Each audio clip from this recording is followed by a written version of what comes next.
Está começando mais um Entre Chaves, o seu podcast de desenvolvimento de software. Eu sou a Rafa e hoje a gente tá vindo com a segunda parte do papo que gravamos em parceria com a Datadog. A gente trouxe aqui o Renan Menezes, que é Sales Engineer, e o Juan Marins, que é Regional Manager da Datadog. E eles contaram pra gente aí como a empresa está revolucionando, né, a observabilidade, não só com o IA, mas também para produtos de IA. E a gente falou bastante aí sobre as novidades do Dash 2025. A gente trouxe aí algumas novas features, né, como LLM Observability. A gente falou também sobre como a Datadog está atuando ali, né, desde o início do desenvolvimento, né, em toda a cadeia do software, com ferramentas como Bits AI, né, e o LLM Experiments. E agora vocês ficam com a parte 2.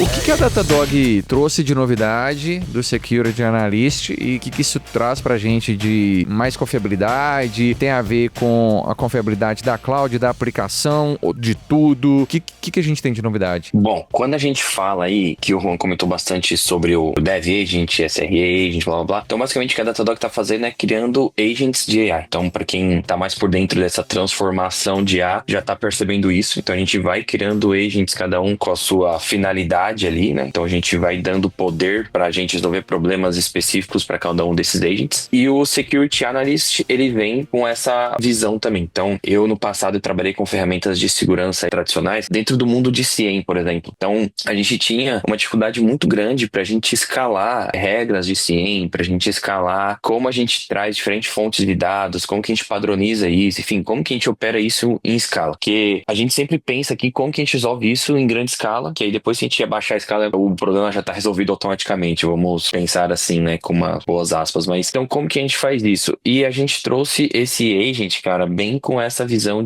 da gente automatizar esses processos que muitas vezes eram manuais, tá? Então a gente precisava de um time extremamente qualificado para poder criar, validar e tudo mais. E o que acontece é que, por mais que você tenha bons técnicos, tá? Boas pessoas, bons devs, bons analistas de segurança e tudo mais, tem lógicas que ficam muito complexas para você pensar e você resolver. Então, esse cara, ele vem para ajudar a gente com essas lógicas, pra gente descartar mais falsos positivos, enfim, pra gente trazer mais respostas com base em evidências. Então, pensa que esse cara vai ter acesso a uma base enorme de tudo que tá acontecendo e ele vai conseguir de uma forma muito proativa melhorar e ajudar a gente a otimizar essa parte de segurança, tá? Então, como que a gente ganha escala? A gente reduz tempo de resposta, enfim, a gente melhora essa cobertura de incidentes ou investigações dentro de uma plataforma com perguntas com linguagem natural. Então, o que o nosso Security Analyst está se propondo a fazer é transformar um pouco esse mundo de segurança, que a gente sabe que é um mundo delicado, né? Então, primeiro como um copiloto aí para ajudar a gente a trazer essas lógicas, essas investigações mais rápidas, principalmente agora no começo para esse mundo de CIEM, tá? Primeiro. E aí, eu sei que segurança é um universo, a Datadog tá bem inserida nisso, mas acho que é pauta para um próximo episódio. A gente gravou sobre IA responsável, a gente falou sobre ataques recentemente, então a gente citou muitos os adversarial machine learning, né? Vocês comentaram um pouco mais sobre o prompt injection e eu queria entender o que mais que tem nessas novidades aí que são voltadas para esse tipo de ataque com LLMs. Aí a gente volta a falar um pouquinho sobre o LLM Observability, né? A gente tem um pilar bem grande desse produto que é a parte de segurança e proteção. E aí algumas pessoas, até eu mesmo, quando eu comecei a olhar isso, eu falei, cara, segurança e proteção, sei lá, não é mais ou menos a mesma coisa? Acho que a gente confunde um pouco, né? São coisas ali bem lineares ali, enfim. Mas a gente tem esse pilar muito forte e, por exemplo, falando de um prompt injection, eu acho que todo mundo que tá ouvindo aqui deve saber ou fazer uma ideia mais ou menos do que é, mas é como que eu tento dar alguma volta dentro dos guardrails que a gente tem, dos modelos ali, ou os nossos agents, para trazer perguntas ou para ter um vazamento de um dado sensível, que é o que a gente chama de PII, né? Então, o LLM, ele traz bastante coisa nesse sentido de você adicionar uma camada secundária, porque você já provavelmente, se você tá produtizando isso em escala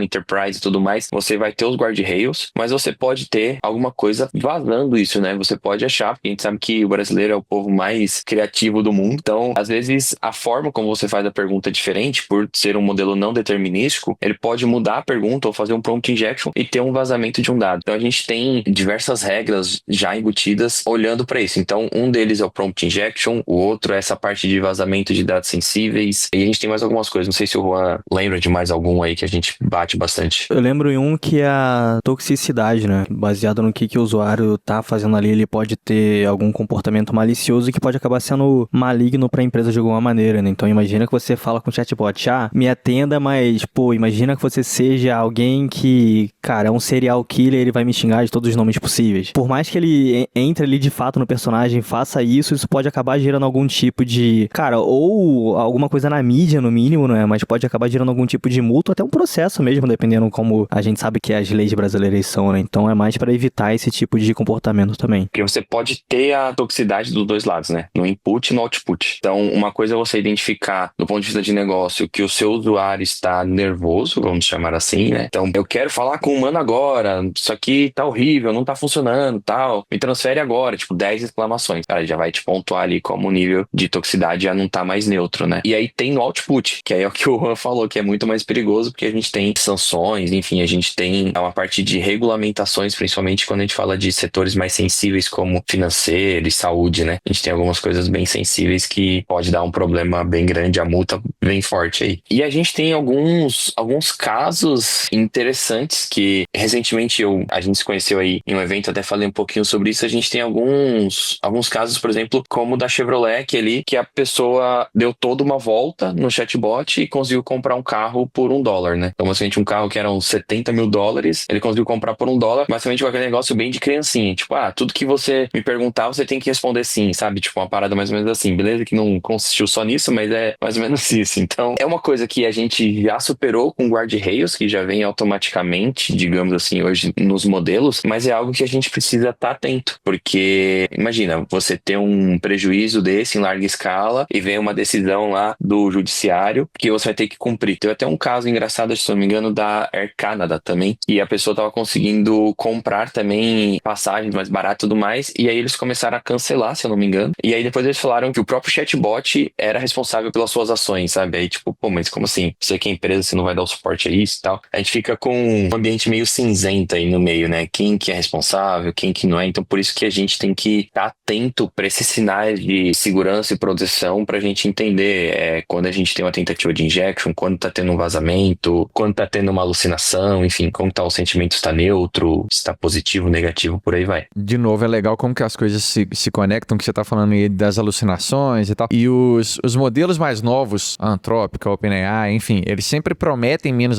alucinações, só que igual você falou, os modelos mais novos também são muito caros, então a gente tem que ficar de olho no custo, a gente tem que ficar de olho na alucinação, a gente tem que ficar de olho no prompt injection, e é legal como que isso tudo se conecta, né? E é legal também, já que a gente tá falando de Datadog, né? Como que a Datadog tem ferramenta para todas essas pontinhas soltas aí, como que a Datadog consegue conectar tudo dentro de um ecossistema só. Acho isso bem legal. Mas tem uma curiosidade, talvez volte aqui no Bits AI, aqui Dev Agent, só para matar uma curiosidade. Eu vi que no Dash também foi lançado o MCP do Datadog. E eu fiquei imaginando se o Bits AI Dev Agent tá usando esse MCP e fiquei imaginando se o MCP surgiu por causa disso, sabe? Porque aí a gente começa a conectar o que é LLM, botando o MCP ali no meio pro MCP fazer alguma intervenção dentro do dashboard ou dentro do código, ou não tem nada a ver com isso que eu tô falando e o MCP surgiu por alguma outra demanda, né? Mas, enfim, de onde veio essa ideia do MCP da Datadog? Boa. Quando a gente fala do MCP em si, é até legal pro pessoal que tá ouvindo entender um pouquinho. O MCP ele é um protocolo, né, que visa facilitar a comunicação ali de agents de AI. E a Datadog lançou um MCP Server, que é para os clientes usarem todos esses dados, todo esse poder que a Datadog tem e conectar com os dados dela. Porque uma coisa que a gente começou a entender por mais que a Datadog evolua os seus produtos, evolua suas IAs, enfim, consiga fazer investigações, cara, de uma forma muito boa, cara, muito ampla, consiga chegar ao que a gente chama de RCA, que é o Root Cause Analysis, de uma forma bem assertiva e tudo mais, nada como você ter um contexto do negócio. Algo que a gente não consegue fazer dentro da Datadog é adicionar o contexto do negócio do cliente. Então, se eu sou um financeiro, como que eu vou colocar lá que o meu serviço de cartões e não sei o que lá, não sei o que lá. Então, assim, como que eu passo esse contexto de negócio para dentro da Datadog? E a única forma da gente prover isso é através do MCP Server. Então, a gente disponibiliza para o cliente consumir esses nossos dados e juntar com a AI dele para fazer um fim a fim do ponto de vista do cliente. Porque a gente está sempre pensando aqui do ponto de vista da Datadog, do ponto de vista de sugerir fix técnicos, enfim, de fazer coisas nesse sentido. Mas algo que a Datadog sempre se preocupou é como que a gente impacta um negócio positivamente. Então, como que a gente entrega valor para o negócio. E do ponto de vista de AI, como que a gente entregar valor para o negócio, é a gente disponibilizar uma forma do cliente consumir isso através do nosso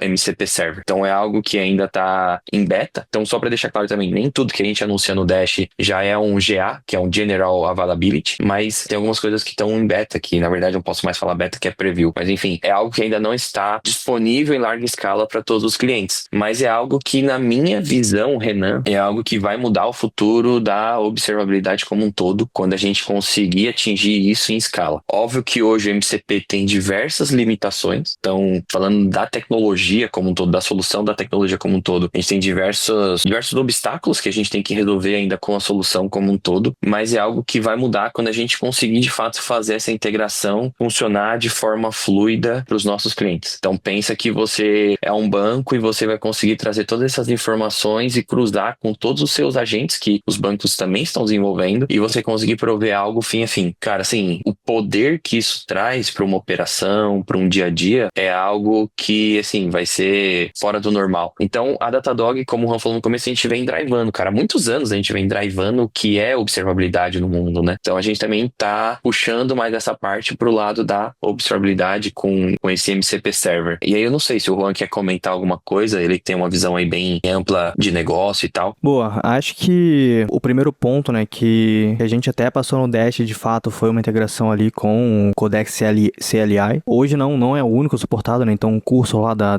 Sphere, se não me engano, o QCLI da Amazon também a gente suporta, o Cloud lá da Anthropic, então tem algumas coisas que são tecnologias fortes que a gente já tem essa integração quando a gente fala do MCP, propriamente dito. E até o próprio exemplo que a gente passou no Dash foi, de fato, né, alguém codando ali alguma coisa no VS Code conectado num MCP Server e automaticamente, né, você consegue validar o impacto ali da alteração que você está fazendo baseado no que o próprio Datadog já está monitorando em produção, né? Então imagina que você está aqui, cara, trabalhando em alguma feature na sua aplicação e você quer saber qual que vai ser o impacto daquilo que você está codando em tempo real, você utiliza o MCP ali, cara, em tempo real no próprio VS Code, por exemplo. Então, acho que a ideia no final do dia é mais facilitar aí a produtização das coisas mesmo, né? A gente conseguir ter uma noção do que a gente está fazendo não vai quebrar alguma coisa ou vai deixar a experiência do usuário final na ponta lá mais lenta, né? Legal, quando eu li sobre o MCP, eu imaginei que é mais nessa ideia do que o Juan explicou do que na ideia do que o Renan explicou, primeiramente, né? Mais voltado para negócio. Mas é legal que tem essas duas possibilidades, né? Você comentou que ainda tá em preview e tudo que tá em preview, você comentou que tem umas features toggle e tal. Quem tá ouvindo a gente que já usa Datadog, tem como solicitar? Assim, eu achei legal esse negócio do MCP, deixa eu testar aqui também, deixa eu participar, tem algum grupo assim. Eu, inclusive, vou fazer isso, porque tem projetos no cliente que eu atuo que usam Datadog.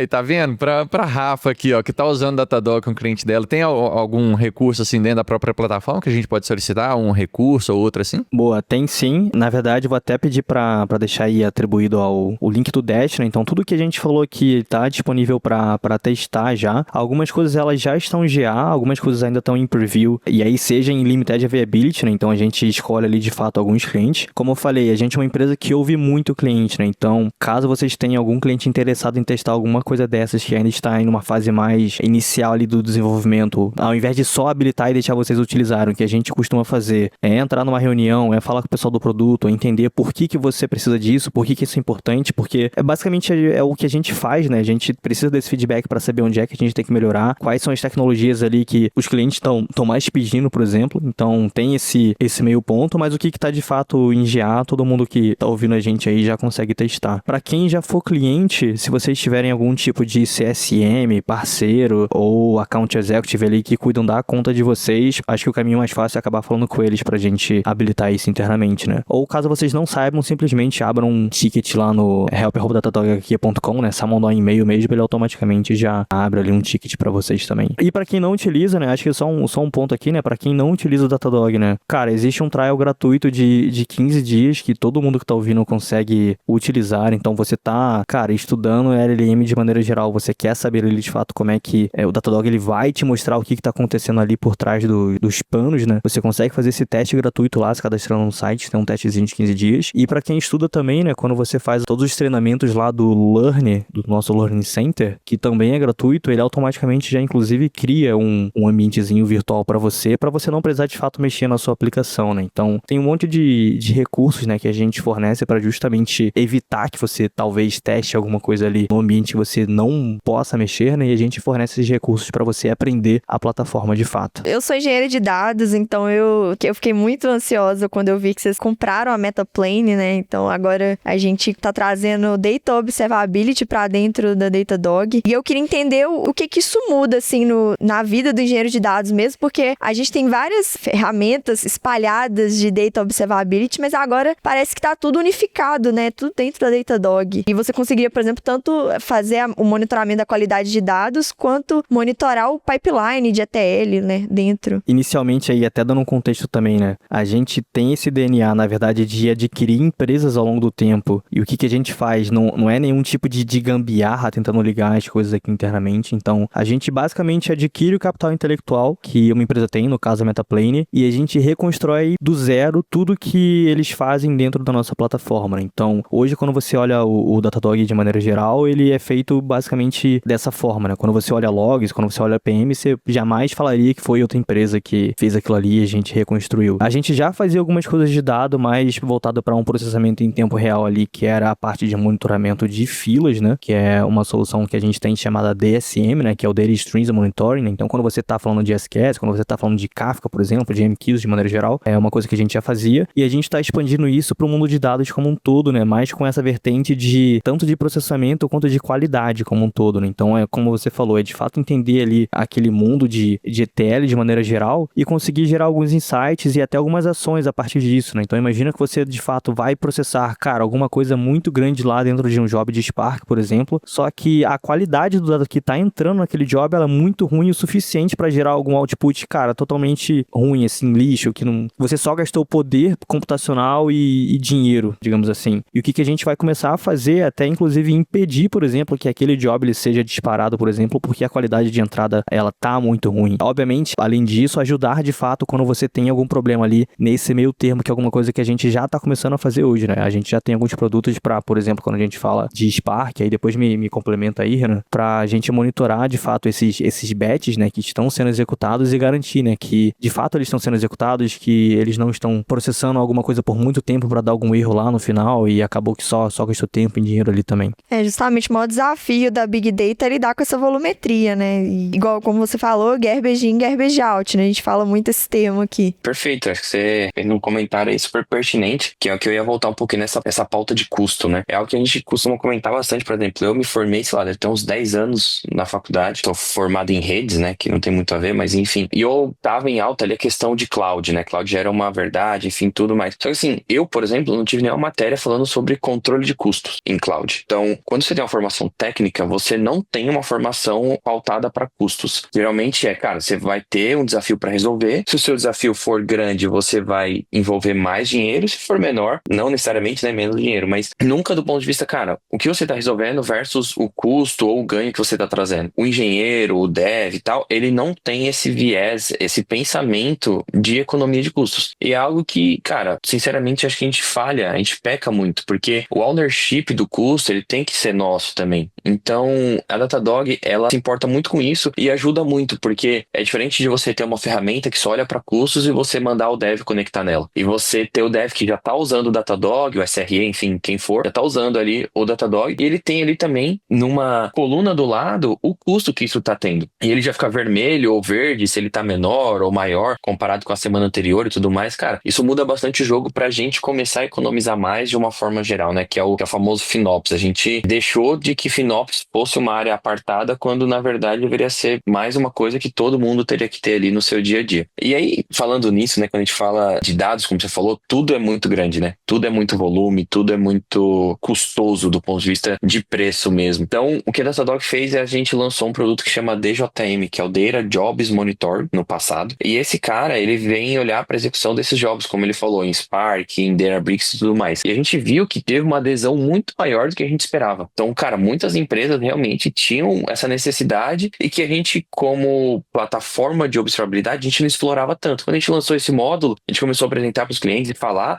cara, nossa, meu Deus, traz isso, eu preciso disso agora, não tenho visibilidade nenhuma. A gente às vezes provisiona clusters enormes, a gente não sabe o que tá acontecendo. E pô, foi bem legal. Então a gente começou a ver que era um produto legal e tudo mais. E a gente começou a criar um outro produto chamado de Data Observability, que é para olhar para essa parte de dados e tudo mais. A gente começou a olhar, fazer algumas coisas, a gente falou, cara, essa parada aqui é mais complexa do que parece. E a gente começou a olhar, então a gente tem uma área hoje aqui que olha só para aquisições de empresas. Então esse pessoal achou a Metaplane, enfim, e aí nós compramos a ferramenta da Metaplane e o que muda por enquanto é nada. Então continuam sendo empresas apartadas por enquanto. Então, por exemplo, se você entrar no site da Metaplane, ele fica lá, Buy Datadog, mas pode ser comprado ainda de forma separadamente. E aí, como o Juan comentou, a gente compra esse intelecto da empresa. A gente vai reescrever isso dentro da ferramenta. A gente já tem algumas coisas em preview. Então, se você está ouvindo e você tem um interesse, você pode falar com a gente e a gente pode te mostrar o que a gente já está desenvolvendo em preview para algumas soluções, como o próprio Snowflake, por exemplo, tá? Então, a gente trazer isso, fazer esse shift left que a gente está fazendo em tudo, né? A gente está trazendo isso para data também. Então, como que a gente olha para essa entrada, para essa performance? Porque quando a gente fala de dados, a gente tem uma sazonalidade, a gente tem diversas coisas que é diferente do que a gente faz com a observabilidade comum, né? Com aplicação, com transacional, né? E a gente precisava, de fato, de alguém que já saiba fazer isso, que é o caso da Metaplane. Até complementando ali o Renan, né?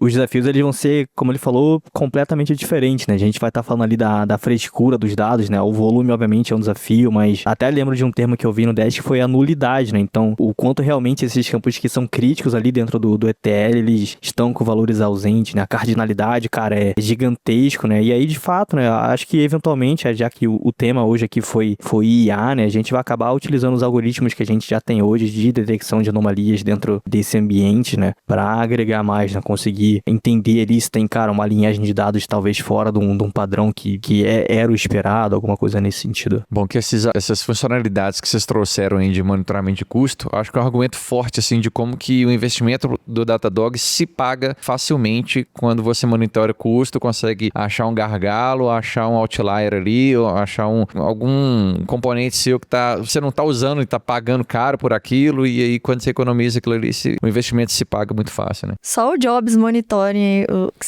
vocês comentaram, já pra mim já é uma coisa incrível, porque quantos projetos que eu já vi que tinham esse problema com justamente a configuração errada do cluster, né, que tá processando o Spark. Porque é realmente muito complexo, você tem que escolher um tipo de instância, a quantidade de RAM, e aí você escolhe o número de workers, e tudo isso, pelo que eu entendi, né, lendo brevemente, isso é otimizado pela ferramenta, né. Então ele vai utilizar as métricas do Spark e vai propor para você uma configuração ótima. Então isso é muito legal, porque realmente é muito desafiador configurar isso. É isso aí. A gente tem muito essa preocupação e o que a gente traz com esse módulo do Data Jobs é um traceability de tudo que você está executando. Então, de fato, de novo a gente abriu mais uma black box, que a gente tinha black box aí que a gente falou muito do LLM, a gente fez isso com os dados também. Então, o que ele está executando por baixo da execução do job? Quanto tempo ele está gastando? Se ele está gastando menos tempo, ele está ficando ocioso e tal, enfim. E aí, como que você otimiza tudo isso em custo, né? Como você reverte isso em custo, como você comentou. Então, a gente tem muito essa preocupação. Para terminar, eu queria perguntar para vocês, assim, a gente falou de muita coisa aí que aconteceu no Dash, que vocês lançaram e tal. Uma curiosidade, para vocês aí, Juan e Renan, qual que foi a mais disruptiva? Qual que foi a que mais impressionou você? Não a mais disruptiva, a que vocês mais ficaram impressionados, empolgados. É que assim, pra gente é um pouco complexo, porque a gente já vai sabendo disso tudo, né? Ao longo do ano, a gente já vai sabendo. Né? A gente já vai tendo muito spoiler, então a gente não tem aquela surpresa, nossa, uau. Tem coisas que sim, até mesmo nós que estamos aqui, a gente tem a surpresa, porque, cara, é muita coisa para até nós mesmos acompanharmos, mas eu vou trazer um pouco do que a gente ouviu dos clientes, né? A gente tinha muitos clientes lá, e a que a gente ouviu é bastante sobre o SRE Agent, porque a gente acaba caindo nessa parte de quanto tempo você leva para identificar um problema e quanto tempo você leva para resolver esse problema. A gente sempre bateu muito nessa tecla, e esse carinha, ele vem para ajudar nisso. Então, quanto mais rápido você identifica o problema, menos tempo você fica parado, então menos dinheiro você perde. Falando de companhia como um todo, né? Que tá usando a solução. Então, ter algo que vai ajudar nisso é essencial. E o outro agent também, que é o Dev Agent, que é você propor o pull request, cara. Isso o pessoal fica sempre muito surpreso, porque, tipo, nossa, beleza, você consegue identificar o problema que a gente tá tendo, você consegue padronizar esse erro, trazer a janela de exposição que eu tô tendo pra esse erro, ou seja, um erro novo, né, já tá acontecendo, em qual tipo de ambiente ele tá acontecendo, se é dev, se é prod. Então, é algo também que o pessoal fica muito entusiasmado, porque existe uma necessidade muito grande de diversas áreas. E E o que a gente está trazendo para a mesa você não vai precisar mais de parar diversos especialistas para corrigir o problema. Você já vai ter aqui uma proposta, né, de correção. Então você faz o review e aplica. Então você vai conseguir resolver os problemas mais rapidamente. Então esses dois, na minha opinião, os clientes ficaram mais entusiasmados. Eu tô com você no DevAgent, pra mim é esse aí. Cara, pra mim os dois que o Renan falou também, tem algumas outras coisas que eu particularmente gosto bastante, elas vão entrar mais ali dentro da observabilidade clássica ali, né? Uma delas acho que são mais voltadas a logs de maneira geral, né? Um é o Flex Frozen ali. Não entrar em tantos detalhes não, né? Mas a gente consegue reter ali alguns logs por 7 ou mais anos, dependendo. Então, resolve alguns problemas de alguns clientes que precisam ter esse log por uma questão de compliance, de auditoria ali por mais tempo. Normalmente ele coloca isso ou no S3 ou alguma outra coisa. No mercado financeiro é muito comum, né? É muitíssimo comum, muito. E uma outra coisa para complementar isso, né, que a gente vai acabar tendo também é o que a gente tá chamando de Cloud Prem, né, que é a possibilidade de reter, né, indexar e buscar logs ali na própria infraestrutura, que acho que vai ser um dos pontos que vai ajudar a gente quando a gente fala com o cliente do setor público, né, que eles precisam dessa residência de dados propriamente dito, né? Então, existe ali alguma coisa no edital, alguma coisa que requer que os dados estejam em solo nacional, por exemplo. Agora ele vai poder reter essas informações de fato ali no ambiente dele. Que eu acho que pra mim vai ser uma coisa assim que vai quebrar algumas barreiras, né? Porque a gente nasceu basicamente cloud first, né? A gente não tem um servidor físico sequer dentro da empresa. E acho que você esqueceu do Archive Search. Exato. Que é a possibilidade de você fazer uma busca de um log dentro de um archive. Ou seja, dentro de um bucket S3, um bucket, enfim, um blob ali. Você consegue fazer a busca do dado lá dentro. Então hoje a gente já consegue arquivar e voltar esse dado, que é o processo de hydration, que a gente chama aqui dentro da Datadog, mas que a gente lançou a possibilidade de você não precisar reidratar. Você consegue pegar um ID ali de uma transação e ele fazer essa busca dentro dos dados arquivados e zipados e compactados. Então, pro mundo de observabilidade tradicional, onde log sempre representa uma boa parcela do custo, eu acho que isso aí são novidades bem transformadoras também. Boa. Então é isso. Queria agradecer muito Juan e Renan pela participação. Vocês trouxeram, assim, muita coisa legal. Tanto de novidade, quanto de conceito, quanto do que é a Datadog, quanto de como que funciona um pouco da dinâmica aí dentro, né? Cara, muito legal ter conhecido isso. Então, muito obrigado pela participação de vocês aí. Nada mais justo que nos últimos episódios a gente tem trago bastante problemas envolvendo IA responsável, ataques. E agora a gente tá trazendo a solução, né? E com especialistas aí no assunto. Muito obrigada, reiterando. Boa, obrigado, pessoal. Mais uma vez a gente agradece a presença aqui no Entre Chaves, cara, foi bem legal. E abrir aí pra quem tá ouvindo a gente, cara, se quiser testar alguma coisa, se quiser trocar uma ideia, se quiser adicionar no LinkedIn, a gente vai deixar aí os contatos. Sintam-se à vontade. Cara, uma das coisas que a gente mais gosta aqui dentro da nossa área, que é lidar com o cliente, é de fato ouvir, cara, os desafios que vocês têm, né? A gente vai ter solução pra tudo? Pô, talvez não, talvez sim. Vai depender do tamanho do problema que vocês trouxerem, né? Mas a gente sempre vai estar aqui disposto, né, a ouvir e buscar a melhor solução possível ali. É isso aí, cara. Obrigado também pelo convite de vocês. Como o Juan falou, a gente tá aqui disposto a, cara, bater um papo e tudo mais. A gente pode dar bastante com melhores práticas, né? Como a gente tá aí inserido em diversos projetos complexos dos mais diferentes tamanhos e tipos de cliente, a gente tem muita experiência em melhores práticas para os problemas, né, que a gente enfrenta. E até deixar aí como um plus, acho que a gente não comentou, mas a Datadog tem um plugin de IDE que ele é gratuito. Então, como o público aqui é dev, cara, eu falei, pô, preciso falar sobre isso. Você consegue colocar o plugin na sua IDE. Então, se você usa VS Code ou IntelliJ, você consegue habilitar ali o plugin. Ele faz diversas coisas bem legais, vou deixar vocês descobrirem aí, não vou falar muito o que faz, mas pessoal que tá aí, já abre aí e busca pelo plugin. Boa. Bom, então é isso, pessoal. Muito obrigado e até mais. Até a próxima. Tchau, tchau.